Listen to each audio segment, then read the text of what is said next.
हे दोस्तों, आज मैं आपको दो ऐसे दोस्तों की कहानी सुनाने वाली हूं जिन्होंने जिंदगी में बिल्कुल अलग रास्ते चुने।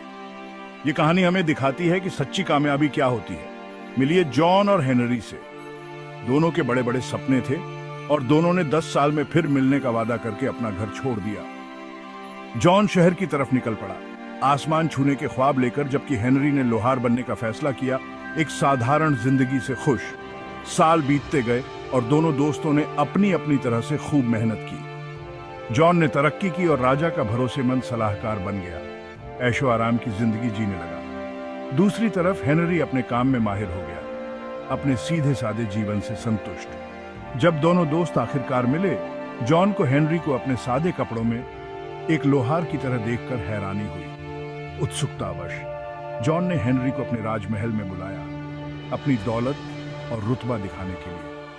महल में हेनरी जॉन की शान और शौकत देखकर हैरान हो गया, लेकिन जल्द ही उसे एहसास हुआ कि जॉन की जिंदगी उतनी शानदार नहीं थी जितनी दिखती थी। जॉन हमेशा व्यस्त रहता था, तनाव में, और अपनी दौलत का मजा लेने के लिए उसके पास बहुत कम समय था। हेनरी ने देखा कि जॉन कितने दबाव में था, हमेशा अपना पद और रुतबा बनाए रखने के लिए।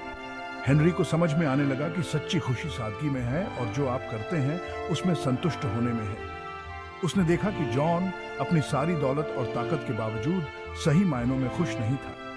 एक दिल से दिल की बातचीत में हेनरी ने अपनी इस समझ को जॉन के साथ साझा किया। उसने समझाया कि असली कामयाबी सिर्फ पैसा और शोहरत नहीं है, ये आपके काम में संतुष्टि पाने और मन की शांति पाने के बारे में है। जॉन ने सुना और हेनरी की बातों में समझदारी देखने लगा। उसे एहसास हुआ कि दौलत और रुतबे के पीछे भागने से उसे अपनी खुशी और सुकून गंवाना पड़ा है। तो यहाँ से हमें क्या सीख मिलती है?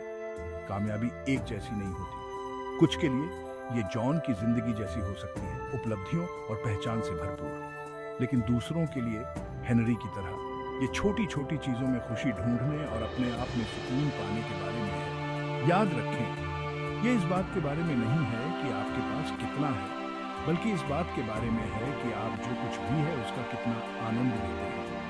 अपनी खुशी ढूंढिए, चाहे वो महल में हो या किसी साधारण से कारखाने में। सुनने के लिए शुक्रिया। अगर आपको ये कहानी अच्छी लगी हो तो लाइक, शेयर और सब्सक्राइब करना मत भूलिएगा। और भी प्रेरणादायक कहानियों के लिए जुड़े रहिए और अपनी सच्ची खुशी की तलाश करते रहिए। अगली बार मिलते हैं।